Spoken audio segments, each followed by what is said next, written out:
Hello friends, स्वागत है आपका होम ट्यूशन चैनल पे। दोस्तों, दिल्ली पुलिस के लिए आज से हम एक नई शुरुआत कर रहे हैं। दोस्तों, हम आपको डेली इसी टाइम पर सुबह 7 बजे आपको डेली महा मॉक टेस्ट मिलेगा। जी हां दोस्तों, 100 क्वेश्चन एज लेटेस्ट पैटर्न जो दिल्ली पुलिस का है कांस्टेबल का, उसी लेवल पर उसी पैटर्न पर आपको डेली एक मॉक टेस्ट कंप्लीट 100 नंबर का यहां पे मिलने वाला है, जिसमें रीजनिंग, मैथ, जीके और कंप्यूटर को हम शामिल करने वाले हैं। ठीक है दोस्तों, तो ये आपके लिए बहुत ज्यादा हेल्पफुल रहने वाला है। डेली आपको बस 1 घंटा हमें देना है, आपकी तैयारी में 4 चांद लगाने का काम हमारा है दोस्तों। ठीक है, बस आपको इतना काम करना है, डेली हमारी जो वीडियो आएगी उसको बिल्कुल ध्यान से, बिल्कुल कंसंट्रेट के साथ आपको उसको देखना है दोस्तों। ठीक है, इससे आपकी प्रैक्टिस भी होगी और आपकी मैच्योरिटी बढ़ेगी और कैसे सवालों को आप जल्दी से जल्दी टिक कर सकते हैं, बहुत सारी ट्रिक्स और कंसेप्ट यहां पे हम देने वाले हैं। ठीक है दोस्तों, तो और सबसे आखिरी में आपको हमें यह भी बताना है कमेंट सेक्शन में भी आपने कितना यहां पे स्कोर किया है दोस्तों। ठीक है, तो हर दिन हमारा सेक्शन अलग अलग रहेगा। कभी हम जीके पहले करेंगे, कभी कंप्यूटर पहले करेंगे, कभी मैथ पहले, कभी रीजनिंग पहले। ठीक है, तो अलग अलग, जैसे हो सकता है कि एग्जाम में पहले कंप्यूटर दिया हो, पहले मैथ आ जाए। ठीक है, तो उसी प्रकार से हम अलग अलग वैरायटीज के साथ इनको पढ़ रहे होंगे दोस्तों। ठीक है, तो चलिए आज का स्टार्ट करते हैं पहला मॉक टेस्ट। उम्मीद है कि आपको ये वीडियो पसंद आएगी और आप इसको बहुत सारा यहां से कंटेंट है उसको लर्न करके जाएंगे दोस्तों। ठीक है, तो वीडियो को कर दीजिए लाइक और चैनल को सब्सक्राइब नहीं किया है तो सब्सक्राइब कर लीजिए, अभी बेल आइकन को प्रेस कर लीजिए धमाकेदार मॉक टेस्ट के लिए। जी हां दोस्तों, हर दिन आपको एक कंप्लीट मॉक टेस्ट मिलने वाला है। आपके एग्जाम तक हमारा टारगेट है 100 मॉक टेस्ट। बहुत सारे बच्चे कह रहे थे सर दिन तो अभी 60-61 बच्चे हैं तैयारी के, आप 100 मॉक टेस्ट कैसे करवाएंगे? हमारा टारगेट 100 मॉक टेस्ट का है, हम 100 करवाएंगे, चाहे हमें दिन के 2 करवाने पड़े, कोई प्रॉब्लम नहीं है। 100 मॉक टेस्ट तो 100 ही मॉक टेस्ट आपको मिलेंगे दोस्तों। ठीक है, तो चलिए स्टार्ट करते हैं आज का।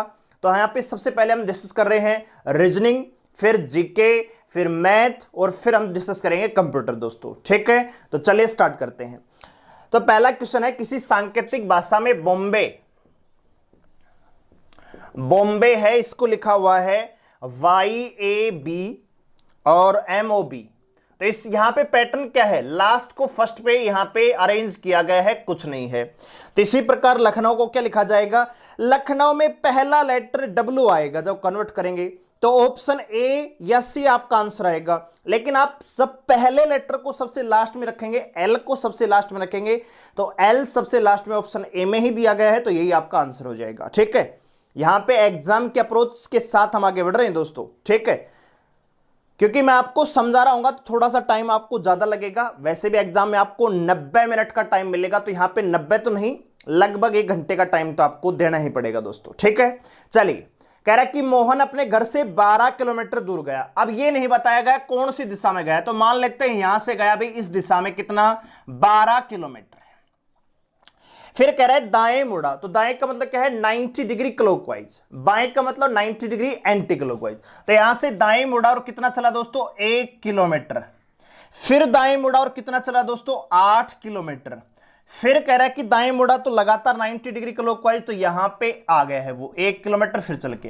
तो ये दूरी 8 है, ये भी दूरी 8 है, तो अपने प्रारंभिक स्थान से अब कितना दूर है वो 4 किलोमीटर की दूरी पर है। तो ऑप्शन ए इस सवाल का आंसर आ जाएगा। अगला सवाल क्या कह रहा है, राम अपने घर से पूर्व की ओर गया, कौन सी दिशा में गया दोस्तों ईस्ट में, ईस्ट में गया भाई। उसके बाद कुछ दूर चलने के बाद राइट में कन्वर्ट हुआ, फिर कुछ दूर चलने के बाद लेफ्ट में कन्वर्ट हुआ। आप बताइए कौन सी दिशा में, तो राइट से लेफ्ट कैंसिल हो जाएगा, इसी दिशा में जा रहा है, पूर्व दिशा में ही जा रहा है। कैसे सर, अपने घर से गया वो पूर्व दिशा में गया, अब राइट में कन्वर्ट हुआ तो नीचे 90 डिग्री क्लॉकवाइज, फिर बाएं कन्वर्ट हुआ तो 90 डिग्री एंटी क्लॉक, अब ऐसे ही जा रहा है वो। तो ये दिशा कौन सी है, पूर्व दिशा है दोस्तों। ठीक है, तो यही सवाल का आंसर है। डायरेक्ट कीजिए इस प्रकार के सवाल में, राइट से लेफ्ट को कैंसिल करके डायरेक्ट आपको डायरेक्शन आनी चाहिए। ठीक है, आगे बढ़ते अगले सवाल पर। अगला सवाल है, यहां पे कुछ नंबर हैं और कह रहा है कि इसमें कितने ऐसे साथ हैं जिनके ठीक पहले, अब यहां पे मैं लिख देता हूं थोड़ा सा, 687, 658, 376, 687, 676 ये दिया गया है। कह रहा है कि कितने 7 ऐसे हैं, तो पहले तो आप 7 देख लो, 1 2 3 4, 4 7 हैं। कितने 7 ऐसे हैं जिनके ठीक बाद में 6 है और ठीक पहले 8 है। तो यहां पे ठीक बाद में 6 लेकिन ठीक पहले 8 नहीं है, ये तो कैंसिल हो जाएगा। यहां पे एक ये है, ये नहीं है और ये है, जिनके ठीक बाद में 6 और ठीक पहले क्या है 8 है। तो यहां पे कितने पेयर हैं दोस्तों? 2। तो इस सवाल का आंसर क्या जाएगा? 2 पेयर ऐसे हैं।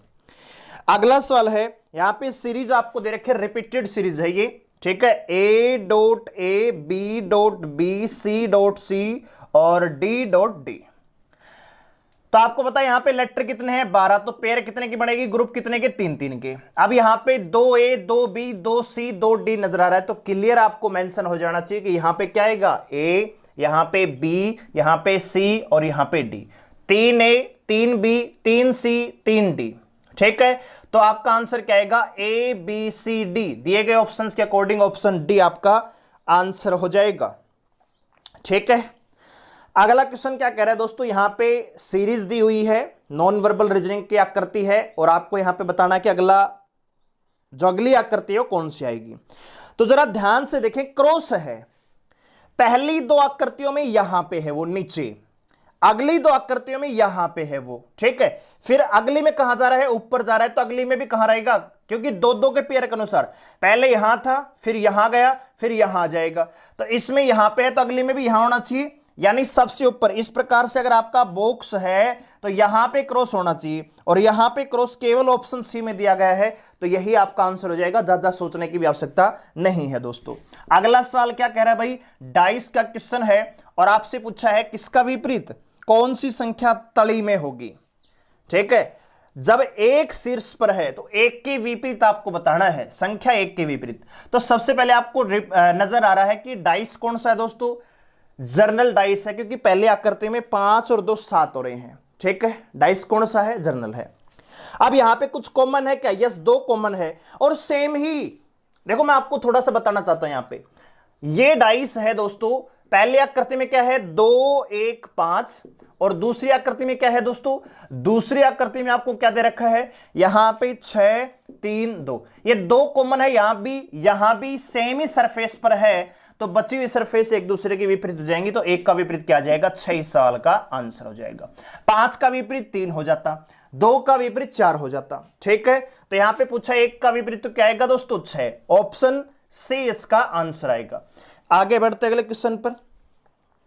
अब यहां पे क्वेश्चन ये मिसिंग नंबर का है, क्वेश्चन आपको स्क्रीन पर नजर आ रहा हो, क्वेश्चन में नहीं लिखूंगा, डायरेक्ट पैटर्न बता रहा हूं। जब आप इनको क्रॉस में मल्टीप्लाई करोगे, इस प्रकार से आपको नंबर दे रखे ऐसे, ठीक है दोस्तों।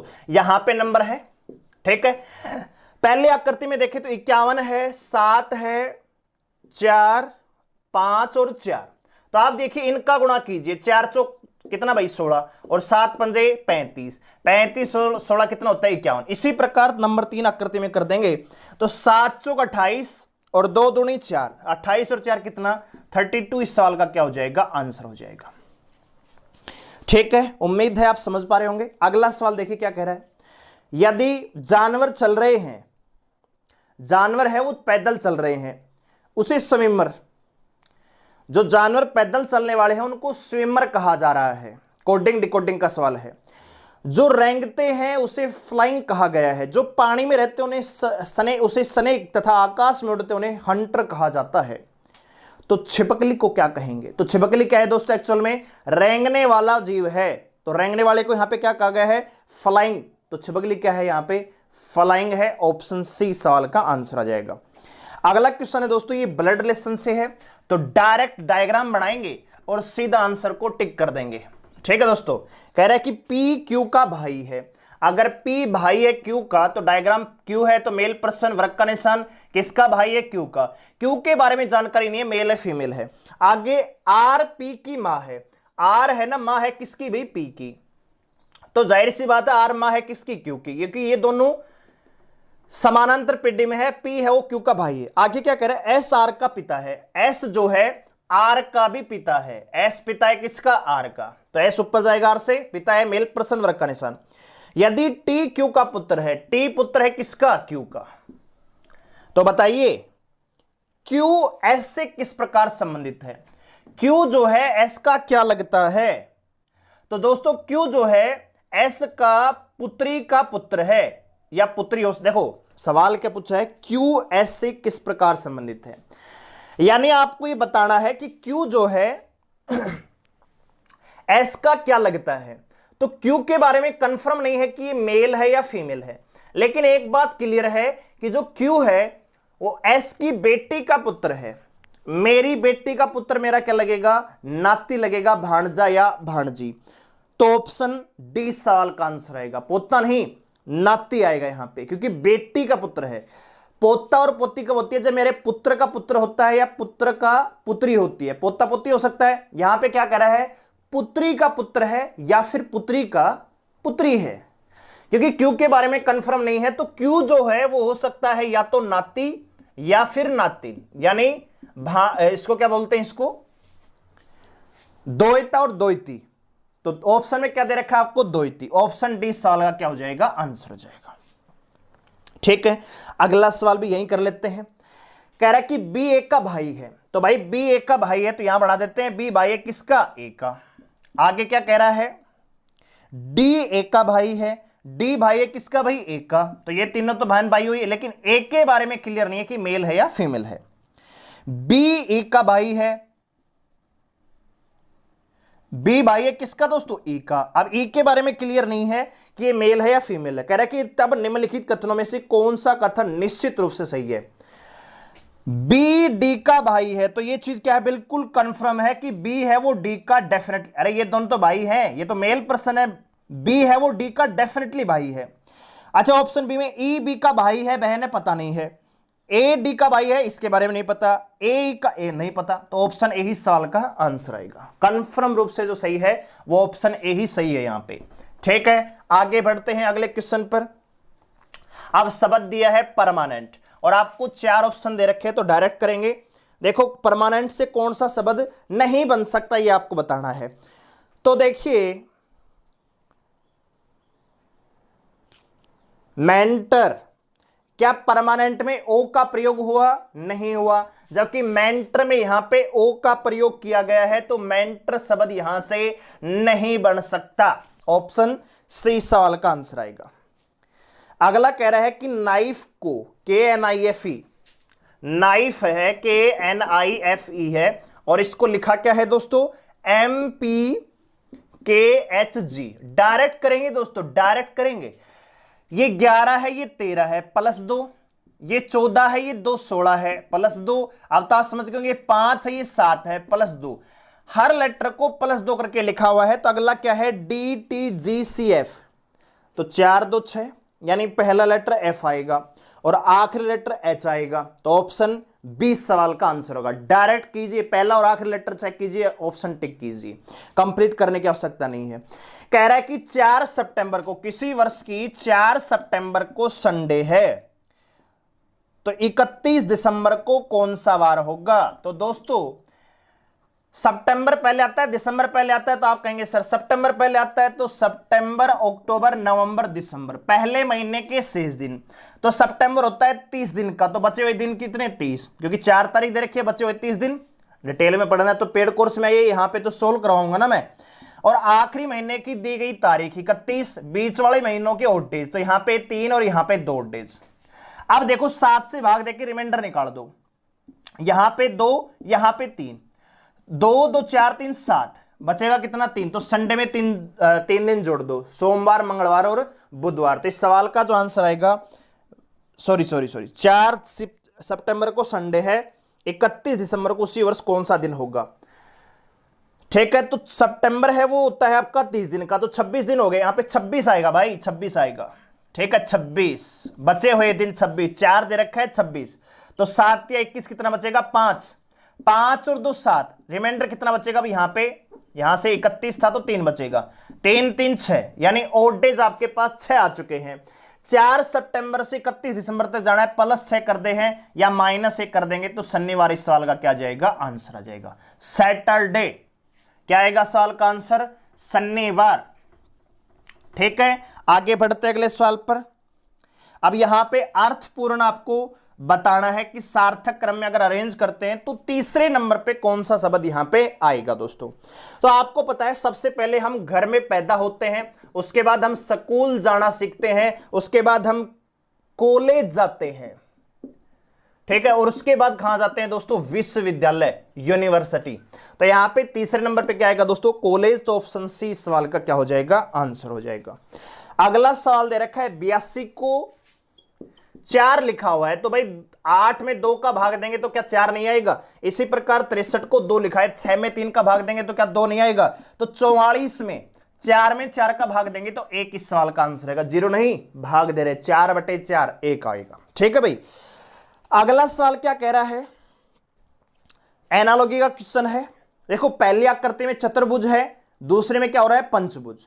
पहली जो प्रश्न आकृति उसमें चतुर्भुज है, फिर क्या हुआ है, पंचभुज। इसी क्रम में आपको आकृति देखनी है। तो यहां पे आपका नजर ऑप्शन बी पे जाना चाहिए, जो पंचभुज से कितना हो रहा है दोस्तों, षष्ठभुज हो रहा है। तो ऑप्शन बी सवाल का क्या हो जाएगा, आंसर हो जाएगा।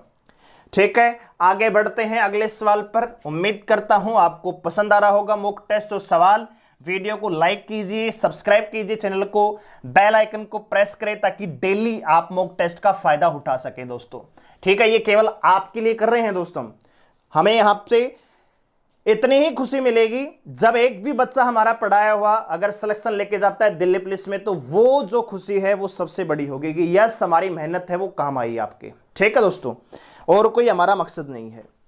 अगला सवाल है नंबर सीरीज का है, 257 है, 226 है, 197 है। और आपसे अगला नंबर पूछा गया कितने का अंतर है दोस्तों, यहां पे 31 का, यहां पे कितने का अंतर है, 29 का। 31 माइनस 2 तो आगे कितने का अंतर होगा, 27 का। तो 197 में से जब 27 घटाएंगे तो आंसर क्या बनेगा दोस्तों, 170। यही सवाल का आंसर होगा। अगला सवाल तो बहुत आसान है, 12 का स्क्वायर है, 11 का स्क्वायर है, 10 का स्क्वायर है, तो क्या जाएगा, 9 का स्क्वायर कितना दोस्तों, 81। इस सवाल का क्या हो जाएगा, आंसर हो जाएगा। एग्जाम में भी ऐसे टिक करना है डायरेक्ट, मैं समझा रहा हूं फिर भी लिख रहे हैं, आपको डायरेक्ट करना है बिना पेन पेपर के। ठीक है, अगला सवाल कह रहा है कि यहां पे 4 ऑप्शन दे रखे हैं।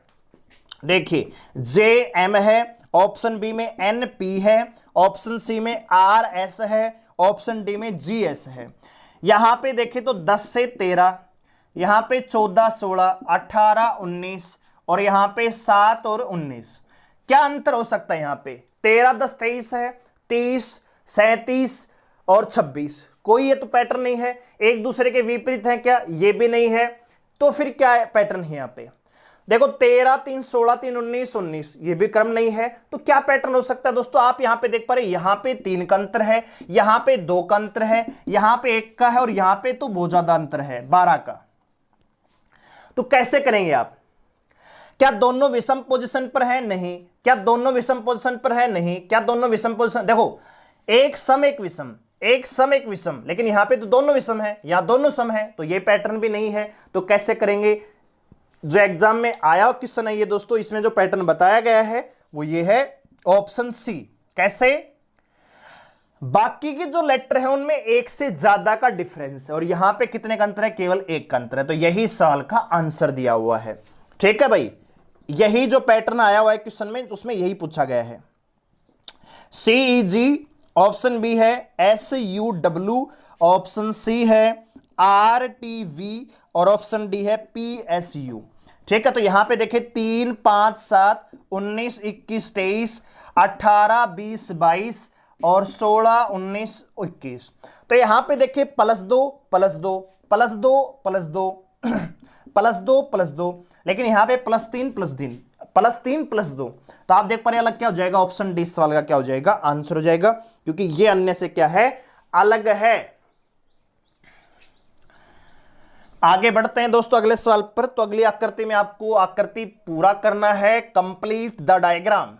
ठीक है भाई, तो आप यहां पे गौर से देखिए क्या आंसर हो सकता है। ठीक है, ज्यादा गौर से देखने की आवश्यकता नहीं है, कंफ्यूज नहीं होना, डायरेक्ट आप क्वेश्चन टिक कीजिए। बस मैं आपको यह बताना चाह रहा हूं कि आकृति को अगर हम ऐसे डिवाइड कर लें, ये 4 सेक्शन है, एक यहां पे आकृति, एक यहां पे है, यहां पे जो आंसर आएगा ना दोस्तों वो जस्ट इसका अपोजिट आएगा। ठीक है, तो आप देखिए यहां पे क्या है, तो यहां पे आएगा, आपको पता है ये जो लाइन है, मैं इसको दोबारा बना देता हूं थोड़ा सा, बना नहीं रहा डिटेल से आपको, ये आएगा यहां पे सर्कल, ऐसे आएगा, इसका अपोजिट आएगा। अच्छा जी, इसके बाद क्या आएगा, यहां पे एक लाइन ऐसे है, एक लाइन ऐसे, और यहां पे लाइन आएगी, ठीक है, और यहां पे एक काला सा निशान आएगा। ये इस सवाल का आंसर होगा। तो ऐसा किस में दिया गया है, ऑप्शन ए, बस यही आपका आंसर है, तो ऑप्शन ए ही इसका आंसर होगा, ठीक है। अगला आकृति है, कौन सी आकृति में प्रश्न आकृति निहित है, तो भाई क्लियर दिख रहा है ये तो। ऑप्शन बी में तो अपोजिट नजर आ रहा है, अपोजिट नहीं बताना आपको। ऑप्शन सी और ऑप्शन डी तो वैसे बाहर है, तो केवल ऑप्शन ए ही सवाल का क्या होगा, आंसर होगा, ठीक है। अगला सवाल क्या कह रहा है भाई, कह रहा है कि घर का संबंध है कमरे से। कमरा, घर में क्या मिलता है दोस्तों, कमरा। इसी प्रकार आपको विश्व में क्या मिलेंगे दोस्तों, राष्ट्र। कमरों से मिलकर ही तो घर बनता है दोस्तों, तो राष्ट्रों से मिलकर ही तो विश्व बनता है, ठीक है। सूर्य से मिलकर विश्व थोड़ी बनता है। अगला सवाल क्या कह रहा है दोस्तों, ADHM और दिया हुआ है ZWSN, और आपसे पूछा क्या है दोस्तों, CFJO का संबंध किससे होगा। तो देखिए, एक का विपरीत Z है, DW high school Malviya Nagar, opposite letter को प्लेस किया गया है, तो सी का क्या जाएगा दोस्तों, FUJ क्वीन और LO XUQL। ऑप्शन से सवाल का क्या जाएगा, आंसर आ जाएगा। आइए दोस्तों जीके की ओर आगे बढ़ते हैं, लेते हैं पहला क्वेश्चन। कह रहा है कि निम्नलिखित में से कौन सा मूल अधिकार भारतीय संविधान में नागरिकों को नहीं दिया गया है। तो आप सभी जानते हैं सूचना का जो अधिकार है वो भारत का जो नागरिक है उनका मूल अधिकार नहीं है दोस्तों, ठीक है। आगे बढ़ते अगले क्वेश्चन पर, निम्नलिखित में से कौन सा रोग संक्रमण के कारण होता है। निम्नलिखित में से कौन सा रोग है वो संक्रमण के कारण होता है, तो आंसर आएगा दोस्तों ऑप्शन ए, एड्स। और दोस्तों एड्स है वो वायरस से फैलने वाली बीमारी है, ठीक है। आगे बढ़ते हैं, कौन सा बीमारी आंखों के लिए अच्छा है, कौन सी विटामिन है दोस्तों, ये कौन सा विटामिन आंखों के लिए अच्छा है, तो आप सभी जानते हैं विटामिन ए आंखों के लिए अच्छा है।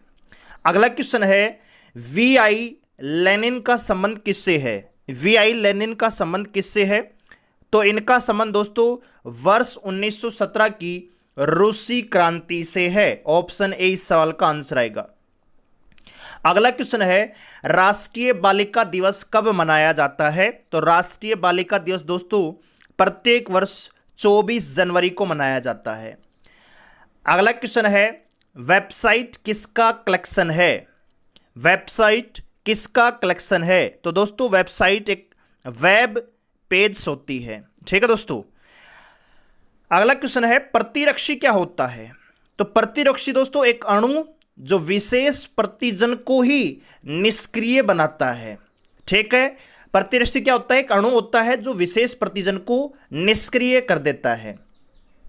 अगला क्वेश्चन है, निम्न में से वह पहला क्रिकेटर कौन है जिसने टेस्ट मैचों में 500 विकेट लिए, यानी टेस्ट मैचों में 500 विकेट लेने वाला पहला क्रिकेटर कौन सा है, तो आंसर आएगा दोस्तों ऑप्शन बी, कोर्टनी वॉल्स, ठीक है। कोर्टनी वॉल्स पहले क्रिकेटर थे जिन्होंने टेस्ट में 500 विकेट लिए। अगला क्वेश्चन है, कौन सा वैज्ञानिक खाद्य अनाज क्रांति से संबंधित है जिसने शांति के लिए नोबेल पुरस्कार प्राप्त किया। कौन सा वैज्ञानिक खाद्य अनाज क्रांति से संबंधित है जिसने शांति के लिए नोबेल पुरस्कार भी प्राप्त किया। आपके सामने 4 ऑप्शन हैं, तो दोस्तों सवाल का जो आंसर आएगा डॉक्टर NI बोरनलोग, ठीक है। अगला क्वेश्चन है, अमृता शेरगिल किस रूप में प्रसिद्ध हुई, तो दोस्तों अमृता शेरगिल एक प्रसिद्ध चित्रकार हैं। ऑप्शन बी सवाल का आंसर आएगा। अगला क्वेश्चन है, संसार में माउंट एवरेस्ट पर चढ़ने वाली पहली महिला कौन थी, तो आप जानते हैं विश्व की पहली महिला जिन्होंने माउंट एवरेस्ट पर चढ़ने में सफलता प्राप्त की वो थी जुनको ताबेई। अगला क्वेश्चन है, निम्नलिखित भारतीय राज्यों में से कौन सा लगभग इतना बड़ा है जितना कि यूरोपीय राष्ट्र ऑस्ट्रिया। यूरोपीय राष्ट्र ऑस्ट्रिया के समान भारतीय राज्यों में से कौन सा राज्य है क्षेत्रफल में, तो दोस्तों आंसर आएगा ऑप्शन बी, पश्चिम बंगाल। अगला क्वेश्चन है, भारत रत्न से विभूषित प्रथम विदेशी नागरिक कौन है?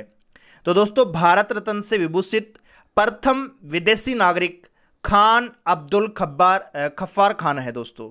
ठीक है, ऑप्शन बी सवाल का आंसर आएगा। क्वेश्चन है, प्रथम Indian Grand Prix formula 1 race के विजेता निम्नलिखित में से कौन है? प्रथम Indian Grand Prix formula 1 race के विजेता दोस्तों सबस्टेशन बैटल है, ऑप्शन सी इस सवाल का आंसर आएगा। अगला क्वेश्चन है, कोंकण रेलवे की लंबाई कितनी है? तो दोस्तों कोंकण रेलवे 760 किलोमीटर लंबा है, ऑप्शन बी सवाल का आंसर आएगा। अगला क्वेश्चन है, भारत का निम्न में से कौन सा तट प्रचंड उष्णकटिबंधीय चक्रवातों से सर्वाधिक दुष्प्रभावित है? भारत का निम्न में से कौन सा तट प्रचंड उष्णकटिबंधीय चक्रवातों से सर्वाधिक दुष्प्रभावित है? तो इसका आंसर आएगा दोस्तों आंध्र तट। ठीक है, यानी कि कोरोमंडल तट से ऊपरा भाग जो है ये आंध्र तट कहलाता है, जहां पे सबसे अधिक चक्रवात यहां पे आते हैं दोस्तों। ठीक है, और इधर वाले तट को हम बोलते हैं, केरल वाले को मालाबार। ठीक है, आगे बढ़ते हैं अगले क्वेश्चन पर। भारतीय अर्थव्यवस्था के किस क्षेत्र में सर्वोच्च उत्पादकता है? तो दोस्तों आंसर आएगा ऑप्शन बी परिवहन, संचार और वाणिज्य, इस क्षेत्र में सर्वोच्च उत्पादकता है। अगला क्वेश्चन है, भारत की पहली बोलती फिल्म कौन सी है? तो आप सभी जानते हैं भारत की पहली बोलती फिल्म दोस्तों आलम आरा है, ऑप्शन सी इस सवाल का क्या होगा? आंसर होगा। अगला क्वेश्चन है, प्रकाश का वेग सबसे पहले किसने मापा था? तो प्रकाश का वेग सबसे पहले श्रोमर ने मापा था, ऑप्शन सी सवाल का आंसर आएगा। अगला क्वेश्चन है, कांसा निम्न में से किसकी मिश्र धातु है? तो दोस्तों तांबे और टिन से मिलकर बनता है कांसा, तांबे और टिन से बनता है कांसा। अगला क्वेश्चन है, ओलंपिक खेल वर्ष 2021 में कहां प्रस्तावित हैं? ओलंपिक खेल वर्ष 2021 के दोस्तों जापान में होने हैं, ऑप्शन बी सवाल का आंसर है। अगला क्वेश्चन है, निम्न में से कौन सा तना अपरिवर्तित भूमिगत तना है? निम्नलिखित में से कौन सा तना अपरिवर्तित भूमिगत तना है? आपके सामने 4 ऑप्शन है, तो दोस्तों आंसर आएगा ऑप्शन डी आलू। ये टालू नहीं, आलू है दोस्तों ये। ठीक है, अगला क्वेश्चन है, राष्ट्रपति की सेवानिवृत्ति आयु क्या है? तो दोस्तों आप सभी जानते हैं राष्ट्रपति की सेवानिवृत्ति की कोई भी ऊपरी आयु सीमा नहीं है, ऑप्शन डी सवाल का आंसर आएगा। अगला क्वेश्चन है, निम्नलिखित में से वह धातु कौन सी है जिसका ऑक्साइड परत बनने के कारण संक्षारण नहीं होता है? निम्न में से वह धातु कौन सी है जिसका ऑक्साइड परत बनने के कारण संक्षारण नहीं होता है? तो आंसर आएगा दोस्तों ऑप्शन सी एल्यूमिनियम। अगला क्वेश्चन है, भारत के उच्चतम न्यायालय को प्राप्त है? तो आपके सामने 4 ऑप्शन दोस्तों। भारत के उच्चतम न्यायालय को क्या प्राप्त है दोस्तों? भारत के उच्चतम न्यायालय को प्राप्त है मूल, अपीलीय और परामर्शदायी अधिकार क्षेत्र।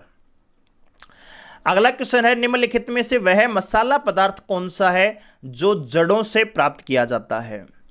मसाला पदार्थ जो जड़ों से प्राप्त किया जाता है दोस्तों वो है हल्दी, ऑप्शन सी। अगला क्वेश्चन दोस्तों, रेड इंडियन निम्नलिखित में से किस क्षेत्र के निवासी हैं? रेड इंडियन किस क्षेत्र के निवासी हैं दोस्तों? तो इसका आंसर आएगा उत्तरी अमेरिका, ऑप्शन सी। अगला क्वेश्चन है, स्वेज नहर किस किस को जोड़ती है? तो दोस्तों स्वेज नहर भूमध्य सागर को लाल सागर से कनेक्ट करती है।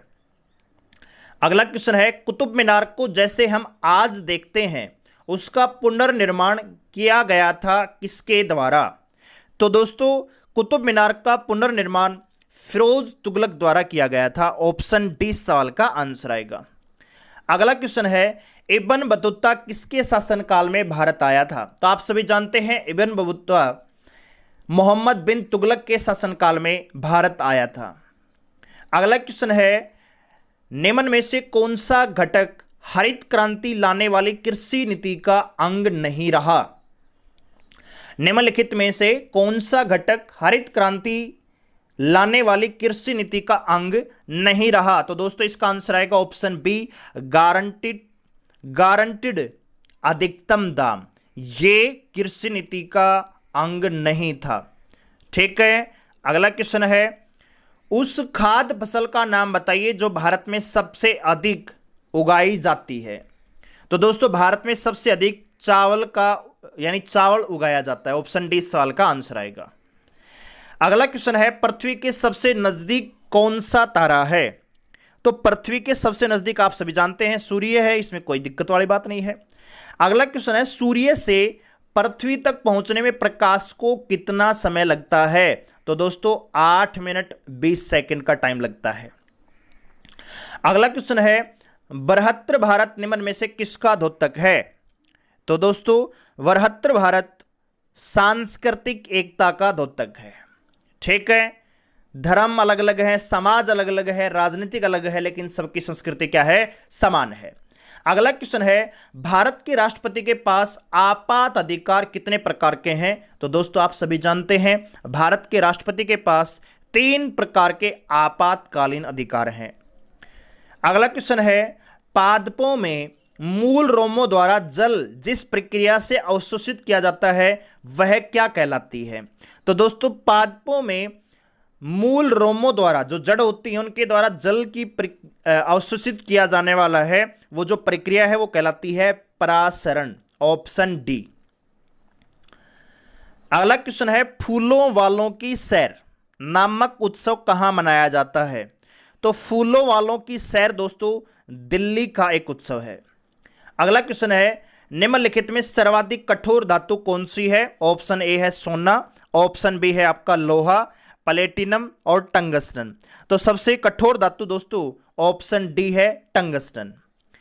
अगला क्वेश्चन है, वर्ष 1877 के इंपीरियल दरबार में हाथ से काती हुई खादी के कपड़े पहनकर कौन आया था?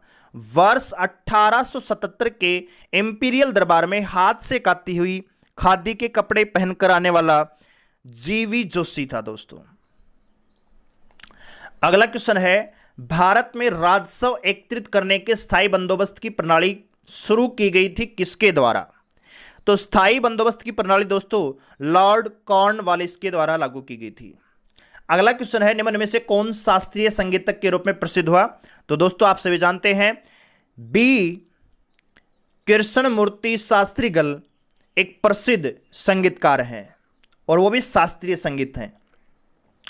अगला क्वेश्चन है, भारत का अंतिम वायसराय कौन था? तो दोस्तों लॉर्ड माउंटबेटन ही भारत के अंतिम वायसराय थे। अगला क्वेश्चन है, अंतर्राष्ट्रीय आपराधिक पुलिस संगठन का इंटरपोल मुख्यालय कहां है? अंतर्राष्ट्रीय आपराधिक पुलिस संगठन इंटरपोल का मुख्यालय कहां है? तो दोस्तों आंसर आएगा option B Paris. Dada Saheb Phalke पुरस्कार प्राप्त करने वाली पहली महिला कौन थी या कौन है दोस्तों? तो दादा साहब फाल्के पुरस्कार प्राप्त करने वाली पहली महिला दोस्तों देविका रानी थी। Option C.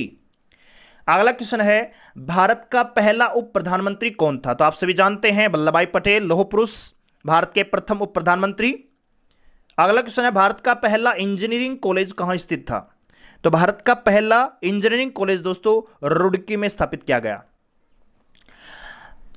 अगला क्वेश्चन है, भारत में प्रांतीय स्वायत्तता शुरू की गई थी। तो दोस्तों भारत में प्रांतीय स्वायत्तता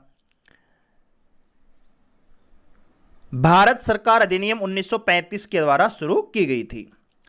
अगला क्वेश्चन है, यामिनी कृष्णमूर्ति किस नृत्य की कलाकार हैं?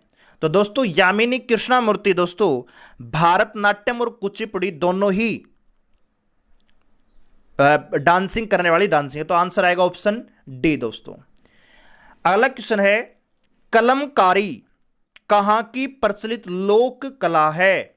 कलमकारी कहां की प्रचलित लोक कला है? तो दोस्तों आंसर आएगा ऑप्शन ए आंध्र प्रदेश। तो दोस्तों आइए आगे बढ़ते हैं मॉक टेस्ट में अगले पोर्शन पर। तो वीडियो अगर पसंद आ रही तो वीडियो को लाइक करें, शेयर करें और चैनल को सब्सक्राइब भी करें इसी प्रकार के महा मॉक टेस्ट के लिए। आइए दोस्तों मैथ सेक्शन की ओर आगे बढ़ते हैं। तो लेते हैं पहला सवाल। कह रहा है कि एक कॉलेज में लड़के और लड़कियों का जो अनुपात है वो 3:2 है। बॉयज और गर्ल्स का जो रेशियो है वो 3:2 है। अब कह रहा है कि 20% लड़के और 25% लड़कियां वयस्क हैं, तो अवयस्क विद्यार्थियों का प्रतिशत क्या है। तो दोस्तों अगर बॉय 3 है, बॉय 3 है, गर्ल्स 2 है, तो टोटल कितने क्लास में विद्यार्थी 5 यूनिट होंगे। अब आपसे जो पूछा उसी के अकॉर्डिंग चलो। अगर 20% विद्यार्थी जो लड़के हैं वो वयस्क है, तो अवयस्क कितना है दोस्तों 80%, यानी 3 का 80% रेशियो। 2 का कितना प्रतिशत आएगा दोस्तों 75%।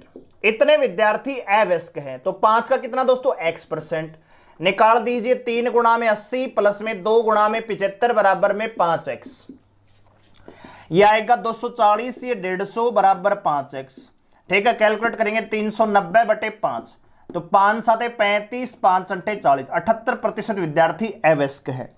ठीक है, ऑप्शन ए इस सवाल का क्या आ जाएगा, आंसर आ जाएगा। आगे बढ़ते अगले सवाल पर। सवाल आपको स्क्रीन पर नजर आ रहा है। अब देखिए इस सवाल को अप्रोच क्या रहेगी सोल्व करने की। ठीक है, महत्तम समारोह तक तो 12 दे रखा है, लेकिन आप ऑप्शन पे ध्यान दीजिए। ऑप्शन ए में लिख रहा हूं, थोड़ा सा टाइम लूंगा आपका, 60, 72 और 84। ऑप्शन बी है 24, 36 और 48। ठीक है, ऑप्शन सी है 12, 24 और 36, और ऑप्शन डी है 8, 16 और 24। कह रहा है कि 3 संख्याएं 1, 2, 3 के अनुपात में होना चाहिए। क्या ये संख्या 1, 2 अनुपात के 3 में है। 12 पंजे 60, 12 छक्के 72, 12, ये तो ऑप्शन नहीं हो सकता, आपका आंसर नहीं हो सकता। यहां पे 12 दूनी 36, यहां पे रेशियो तो भाई संख्याओं का रेशियो भी तो 1:2:3 होना चाहिए। ऑप्शन डी में देखें तो यहां पे 1, 2, 3 तो है, लेकिन क्या ये संख्या 8 और 16 क्या 12 से डिवाइड होंगी, क्योंकि इनका HCF 12 दे रखा है। 12 का मतलब 12 इन तीनों ही संख्याओं को पूरा पूरा भाग करेगा, तो ये ऑप्शन आपका आंसर नहीं हो सकता, तो केवल ऑप्शन सी आपका आंसर होगा। अगला सवाल है सिंप्लीफिकेशन का। तो सबसे पहले हम क्या सोल्व करेंगे दोस्तों, सबसे छोटी ब्रैकेट कह रहा है कि 13/3 माइनस 1/3। तो इसको जब आप सोल्व करोगे तो कितना आएगा, 13 माइनस 1 12, क्योंकि डिनोमिनेटर समान है तो इनका अंतर हो जाएगा 12/3 कितना आएगा 4। यहां से 4 निकलेगा। दूसरी ब्रैकेट में क्या है 15/4 माइनस 1 बटे, अब इसका 4 नीचे आ जाएगा। बात आ रही समझ में, क्योंकि मंजिला ब्रैकेट के जस्ट बाहर यहां पे भाग का निशान, और यहां पे 1 माइनस 4 प्लस में 5 ऐसे लिखा हुआ है। प्लस नहीं, ये भाग है। ठीक है, ये भाग है, तो ये 5/4 आएगा, सॉरी 15 है, ये 5 है यार, ये 5/4 माइनस 1/4, तो 5 में से घटाएंगे 4/4 का मतलब कितना आएगा 1, तो यहां से 1 निकलेगा। अब 1 प्लस में यहां पे ब्रैकेट में है 1 भाग में 1, तो 1 भाग में 1 तो 1 ही आएगा, तो 1 प्लस में 1 बराबर कितना आएगा 2। इस सवाल का आंसर आ जाएगा। बिल्कुल सिंपल सवाल है, कुछ नहीं है। आगे बढ़ते हैं अगले सवाल पर। सवाल आपको स्क्रीन पर नजर आ रहा है। कह रहा है कि 58,241 में कौन सी संख्या जोड़ें कि जो प्राप्त संख्या होगी वो 9 से पूरी तरह से विभाजित होनी चाहिए। तो सिंपल सा रूल है 9 से भाग जाने का, कि जो संख्या है ना उसके अंकों का जो योग है वो 9 से भाग जाना चाहिए।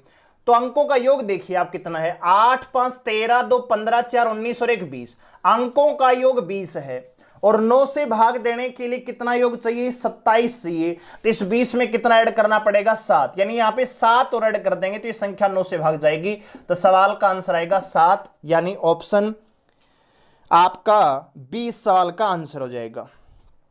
अगला कह रहा है कि जूही किसी कार्य को, जूही का मतलब जे, जूही किसी कार्य को 6 दिन में कर पा रही है। ठीक है, उसी काम को जूही प्लस में कृष्णा मिलकर 4 दिन में कर पा रहे हैं। तो टोटल काम कितना दोस्तों 6 और 4 कैल्शियम 12, कैपेसिटी निकालेंगे 2, 3, यानी जूही और कृष्णा की अकेली जो दोनों की कैपेसिटी वो 3 है, अकेली जूही की कैपेसिटी 2 है, तो कृष्णा की अकेले की कैपेसिटी कितनी आ जाएगी 1। टोटल वर्क है 12, कैपेसिटी भी 1 है, तो कितने दिन में करेगा 12 दिन में काम को समाप्त कर पाएगा। अगला सवाल तो बहुत आसान है। कह रहा है कि किसी संख्या के, तो मान लेते हैं संख्या ले लेते हैं, किसी संख्या के 25% का मतलब 1/4 का 40%, 2/5 का 80, 2/5 है, ये 80 है। ठीक है, तो x का मान निकालेंगे तो 80, अब ये नीचे आ जाएगा, 1 गुणा में 2 नीचे ऊपर 4 गुणा में 5 ये संख्या आएगी। अब इसका 60% पूछा है 3/5, ठीक है। तो 2 से कटेगा 2 दूनी 4, 5 से 5 कैंसिल, 3 दूनी 6, 6 8 48, तो x का मान आ जाएगा 480। ठीक है दोस्तों, इस प्रकार से इन सवालों को आप कर रहे होंगे। आगे बढ़ते हैं अगले सवाल पर। तो अगला सवाल आपको नजर आ रहा है स्क्रीन पर। कह रहा है कि ए की जो कार्य क्षमता है बी की कार्य क्षमता से दुगुनी है। अगर कैपेसिटी दुगुनी है तो दोस्तों टाइम क्या हो जाएगा, रिवर्स होता है। टाइम और कैपेसिटी एक दूसरे के रिवर्स होते हैं जब वर्क कांस्टेंट हो। तो ए की जो कार्य क्षमता है, ए और बी दो आदमी हैं, ए की जो कार्य क्षमता है बी से क्या है, दुगुनी है। तो टाइम क्या होगा दोस्तों, 1:2 हो जाएगा। अगर टाइम कैपेसिटी 1 और 2 है तो टाइम 1 और 2 हो जाएगा। ठीक है दोस्तों, इसी प्रकार कह रहा है कि बी किसी काम को अकेले 12 दिन में करता है, ये 12 दिन में करता है। 2 बराबर 12 है तो 1 बराबर कितना होगा, 6। तो 1 कितने दिन में कर पा रहा होगा उस काम को, 6 दिन में कर पा रहा होगा। यही सवाल में पूछा है। अच्छा, दोनों मिलकर, तो एक बात बताइए, बी है उस काम को 12 दिन में कर पाता है तो 1 यूनिट का मान 6 आएगा, यानी ए है उस काम को 6 दिन में कर पा रहा होगा। दोनों मिलकर कितने दिन में करेंगे, तो 12 काम है टोटल, एलसीएम लेंगे 12 आएगा ना, और कैपेसिटी बटे 3 तो कितना आ जाएगा दोस्तों, 4 दिन। 4 दिन में दोनों मिलकर उस काम को समाप्त कर देंगे। ठीक है, चलिए आगे बढ़ते हैं अगले क्वेश्चन पर। अगला क्वेश्चन है भाई, एक व्यक्ति राकेश है, उसने 900 रुपए प्रति कुंटल की दर से गेहूं की कुछ बोरियां खरीदी। उनमें से 20% गेहूं सड़ गया। शेष गेहूं को वह किस प्रति किलोग्राम की दर से बेचे कि उसे 40% का लाभ हो। सबसे पहले तो आप ये देखिए सीपी कितना है, 900 रुपए। ठीक है, मान लेते हैं क्वांटिटी, मान लीजिए उसने 100 किलोग्राम ही गेहूं खरीदा, सीपी कितना है, 900 रुपए। अब वो चाहता है कि 900 रुपए पर उसे 40% का लाभ हो। तो 900 का 40% का लाभ का मतलब है 900 40% का मतलब 2/5, यानी बेचना चाहता है 7/5 में। तो आएगा 5 एकम 5, 18 पंजे 90, 18 7 126, यानी 1260 रुपए में उसको बेचना चाहता है। 20% गेहूं है वो सड़ गया, 100 किलो लेके आया था, 20 किलो खराब होगा, कितना बेचेगा, 80 केजी। 80 केजी गेहूं से 1260 रुपए में बेचेगा तो प्रति केजी का भाव कितना जाएगा, 1260/80। कैलकुलेट करेंगे यहां पे, 4 दूनी 8, 4 से नहीं कटेगा ये, ठीक है, 2 से कटेगा, 2 चौके 8, 2 6 की 12, 2 तिया 6। ठीक है, तो काट देंगे यहां पे, 4 एकम 4 बचेगा 2, 4 पंजे 20, 15 पॉइंट कुछ आएगा, 15.75 रुपए प्रति केजी की दर यहां पे आंसर आ जाएगा। ऑप्शन डी सवाल का क्या होगा, आंसर होगा। ठीक है, आगे बढ़ते हैं अगले सवाल पर।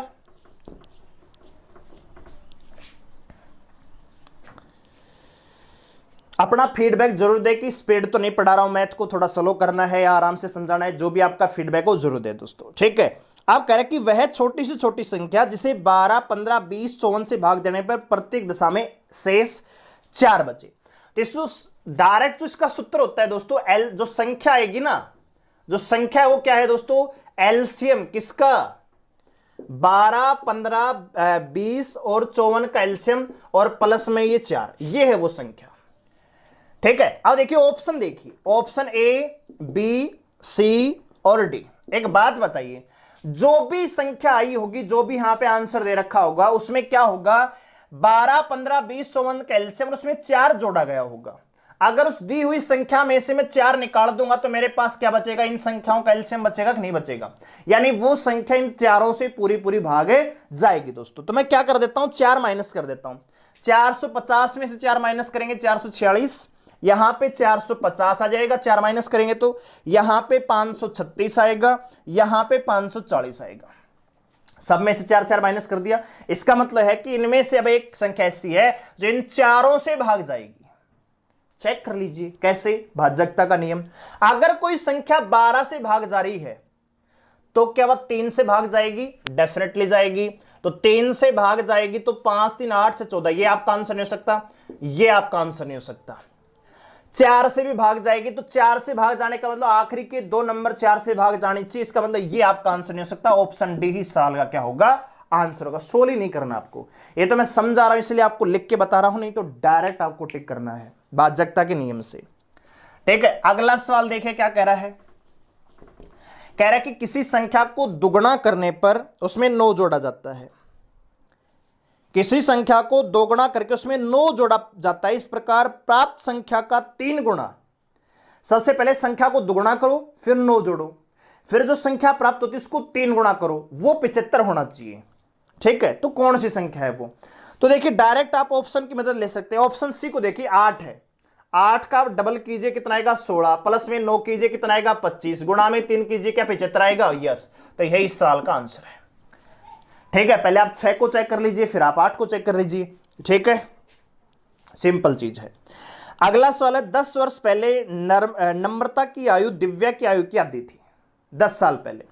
वर्तमान में उनकी आयु का जो अनुपात है वो 3:4 है। तो मैं मान लेता हूं 3x/4x। 10 साल पहले -10 बराबर कितना था? ये दिव्या की आयु है, नम्रता और ये इसकी, तो पहले 1:2 था। कैलकुलेट करेंगे 6x - 20 बराबर 4x - 10। ये इधर आएगा 2x हो जाएगा, ये इधर जाएगा, ये प्लस का हो जाएगा। देखो 4 इधर आएगा माइनस का, 20 प्लस का, तो 10 बचेगा। x का मान कितना आएगा 5, x का मान कितना आएगा 5 आएगा। तो 3 पंजे 15 और 4 5 चौक 20। अभी दोनों की आयु का योग कितना है? 35 वर्ष है। ऑप्शन डी सवाल का आंसर आ जाएगा। ठीक है, उनकी वर्तमान में आयु का योग आपसे पूछा है कितना आ जाएगा? 35 वर्ष आ जाएगा। अगला सवाल है यहां पे, ये आपका सिंप्लीफिकेशन लैडर फ्रैक्शन से है। कह रहा है कि 2 जो बराबर है वो प्लस में 1 और बटे में दे रखा है 1 प्लस में 1/3 प्लस में 1/4। कैसे सोल्व करेंगे दोस्तों? स्टेप बाय सोल्व करेंगे। इसको सोल्व करेंगे, 4 × 12 और 1 13/4 आएगा। इसकी जगह क्या आएगा? 13/4। ये 4 कहां चला जाएगा? ऊपर चला जाएगा, बच्चे का नीचे 13। 13 कम 13 और 4 17, ये आएगा 17/13। ठीक है, ये 13 कहां चला जाएगा? ऊपर चला जाएगा। तो 17x प्लस में 13, x प्लस में 13/17 है, तो 17x प्लस में 13। ठीक है, अब x का बराबर देखो 2 बराबर क्या आएगा? 17x प्लस में 13/17, ऐसे भी कर सकते हैं। ठीक है, तो 2 इधर आएगा, x इधर आएगा। ठीक है, 4 ठीक है, यहां तो सही, कोई दिक्कत नहीं है। अब x प्लस में 13/17 है और 2 बराबर है। ठीक है, तो x, इसको आप ऐसे करो भी मत सही, इसको x प्लस में 13/17 रहने दो। तो x का मान क्या आएगा दोस्तों? 13/17 - 2। बात आ रही समझ में? ये 13/17 इधर आएगा यार, तो 2 - 13/17 आएगा। 17 दूनी 34, 34 में से 13 घटाएंगे, 4 3 में 1, 21/17 इस सवाल का क्या हो जाएगा? आंसर आ जाएगा 21/17। ऑप्शन बी सवाल का क्या हो जाएगा? आंसर हो जाएगा। ठीक है, अगला सवाल क्या कह रहा है? 5 अंकों की न्यूनतम संख्या क्या है जिसमें 10 जोड़ देने पर वह संख्या 21, 35, 63, 70 से पूर्णतः विभाजित हो जाएगी। यानी दिए गए ऑप्शन में 4 ऑप्शन दे रखे, इनमें से एक संख्या ऐसी है जिनमें आप 10 जोड़ देते हैं तो 10 जोड़ते ही जो संख्या प्राप्त होगी वो 21, 35, 63 और 70 से पूरे पूरे भाग हो जाएगी।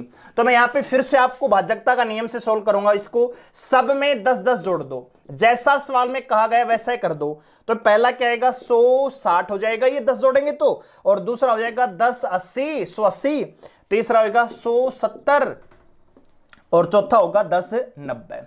किससे भाग जानी चाहिए? 21 63। तो 21 का मतलब 3 से भी भाग जानी चाहिए। तो 3 का भाजकता का नियम क्या ये है? नहीं। क्या ये है? नहीं। क्या ये है? नहीं। ऑप्शन बी ही सवाल का आंसर होगा। डायरेक्ट कीजिए। ठीक है, अगला सवाल है 1200 मीटर लंबे पुल को, ये 1200 मीटर का पुल है, एक आदमी इधर है एक आदमी इधर है, इसकी जो स्पीड है ये है 5 मीटर पर मिनट और इसकी जो स्पीड है 10 मीटर पर मिनट, एक दूसरे की ओर आ रहे हैं। तो जब विपरीत दिशा में 2 आदमी चलते हैं तो जो स्पीड है क्या हो जाती है? ऐड हो जाती है। तो टोटल स्पीड कितनी हो जाएगी? 10 और 5 15 मीटर पर मिनट हो जाएगी दोस्तों। ठीक है, टोटल दूरी कितनी है? 1200 मीटर की। तो 1200/15 कितना आएगा दोस्तों? 80 मिनट में एक दूसरे को क्या कर देंगे? वो पार कर जाएंगे। ठीक है, यानी 80 मिनट बाद एक दूसरे के पास वो मिल जाएंगे। अगला सवाल देखते हैं दोस्तों। 3 आदमी हैं, अपुंदर है, अनूप, हरेंद्र और शिवेश। तो अनूप यदि चरागाह का कुल किराया 2400 रुपए, तो सिंपल सा है, ये तो रेशियो है भाई, ऐसा करने की भी आवश्यकता नहीं है। ए बी सी, ये 3 आदमी है, ये 5 दिन के लिए प्रयोग करता है, ये 6 दिन के लिए, 9 दिन के लिए। टोटल कितना है? 6 5 11 और 9 20। 20 बराबर है 2400 के, तो 1 बराबर कितना आएगा? 0 0 120 के। अब पूछा क्या है? हरेंद्र, तो हरेंद्र कौन सा ही है? तो 12 6 72 720 रुपए इसका, ठीक है। इसका कितना आएगा? 600 रुपए, और इसका आएगा 1080 रुपए, ठीक है। इस प्रकार से आप तीनों का निकाल सकते हो, बहुत ही आसान पेपर है, ठीक है दोस्तों। तो मैथ को हमने यहां पे 15-16 मिनट में सोल्व कर दिया है, जबकि हम आपको समझा रहे हैं बोर्ड पे लिख के। जब आप डायरेक्ट करेंगे तो ऐसा अगर मैथ आएगा तो आप 10 मिनट में खत्म करके मैथ को साइड में हो जाएंगे, ठीक है। और 15 में से 15 नंबर आपको लेने हैं, ठीक है। चलिए अब देखते हैं कंप्यूटर को। चलिए दोस्तों, अब कंप्यूटर सेक्शन की ओर आगे बढ़ते हैं और लेते हैं पहला क्वेश्चन। तो पहला क्वेश्चन है, कंप्यूटर का नियंत्रण केंद्र किसे कहा जाता है? तो आप सभी जानते हैं सीपीयू, सेंट्रल प्रोसेसिंग यूनिट को ही कंप्यूटर का नियंत्रण केंद्र कहा जाता है। तो ऑप्शन डी इस सवाल का आंसर आ जाएगा। अगला क्वेश्चन है, सी भाषा का विकास, सी लैंग्वेज का जो विकास है वो किसके द्वारा किया गया? तो सी भाषा का जो विकास है दोस्तों, वो डेनिस रिची के द्वारा किया गया, ठीक है। ऑप्शन बी सवाल का आंसर आएगा। आगे बढ़ते हैं अगले क्वेश्चन पर। मेमोरी सेल क्या है? मेमोरी सेल क्या है दोस्तों? तो मेमोरी सेल मुख्य मेमोरी में स्टोरेज की आधार इकाई है, यानी मुख्य जो मेन मेमोरी होती है कंप्यूटर की, उसमें जो स्टोरेज क्या था उसकी बेस यूनिट है, ठीक है। तो मेमोरी सेल क्या है? मुख्य मेमोरी में स्टोरेज की आधार इकाई, मतलब बेस यूनिट है, ठीक है दोस्तों। आगे बढ़ते अगले क्वेश्चन पर। प्राइमरी मेमोरी को खालिस्तान भी कहा जाता है। तो प्राइमरी मेमोरी को दोस्तों मेन मेमोरी भी कहा जाता है। ऑप्शन सी सवाल का आंसर आएगा।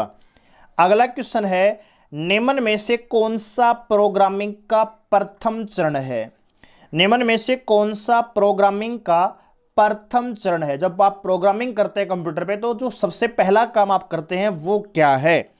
तो वो है दोस्तों समस्या को समझना, ठीक है। सबसे पहले उसका समस्या को समझेंगे, ठीक है। तो यही उसका पहला चरण होगा।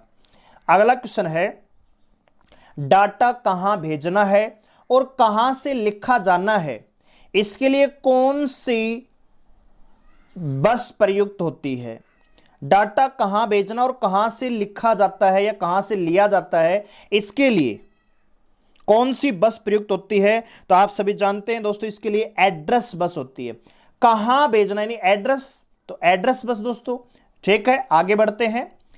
कीबोर्ड एक प्रमुख इनपुट डिवाइस है, इसकी मदद से क्या करते हैं?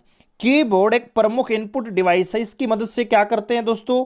इसकी मदद से समस्त सूचना कंप्यूटर को भेजी जाती है। ऑप्शन बी इस सवाल का आंसर आएगा। अगला क्वेश्चन है, मेमोरी इनपुट और आउटपुट डिवाइसेस को नियंत्रित करता है, यानी निम्नलिखित में से 4 ऑप्शन आपको दिख रहे हैं, इनमें मेमोरी इनपुट आउटपुट डिवाइस को नियंत्रित कौन करता है दोस्तों? तो आप सभी जानते हैं सीपीयू ही कंट्रोल यूनिट कहलाती है। पूरा का पूरा कंट्रोल सीपीयू के हाथों में होता है। तो ऑप्शन ए इस सवाल का आंसर आएगा, सेंट्रल प्रोसेसिंग यूनिट। अगला क्वेश्चन है, माउस को अन्य किस नाम से जाना जाता है? तो माउस को दोस्तों हम पॉइंटिंग डिवाइस भी कहते हैं। ऑप्शन डी इसका आंसर आएगा, ठीक है दोस्तों। पॉइंटिंग डिवाइस भी कहा जाता है माउस को। और आखिरी क्वेश्चन दोस्तों, सीडी रोम निम्नलिखित में से किसका उदाहरण है?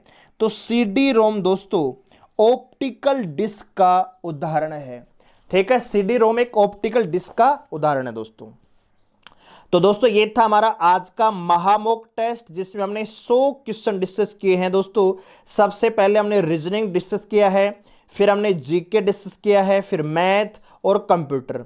तो आप हमें कमेंट करके बताएं कि आपको हमारा ये प्रयास कैसा लगा, आपने कितना यहाँ पे स्कोर किया है। और वीडियो को लाइक कीजिए, शेयर कीजिए और चैनल को सब्सक्राइब कीजिए दोस्तों। और बेल आइकन को जरूर प्रेस करें आगे आने वाली वीडियोज का अपडेट पाने के लिए दोस्तों, ठीक है। मिलते अगले महामॉक टेस्ट में, तब तक के लिए धन्यवाद, गुड बाय।